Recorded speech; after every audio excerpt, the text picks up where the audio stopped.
પલસાણામાં માતા પિતા માટે લાલ બત્તી સમાન કિસ્સો સામે આવ્યો છે।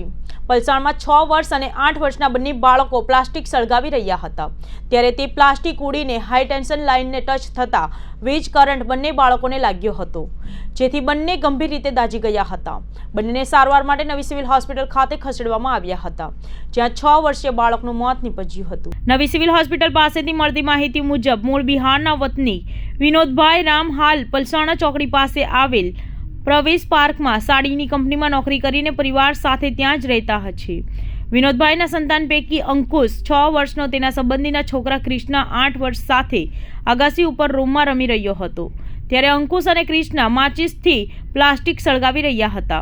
દરમિયાન તે પ્લાસ્ટિક ઉડીને પસાર થતા વીજ વાયરને અડી ગયો હતો, જેથી અંકુશ અને ક્રિષ્નાને વીજ કરંટ લાગ્યો હતો, જેથી બંને ગંભીર રીતે દાઝી ગયા હતા।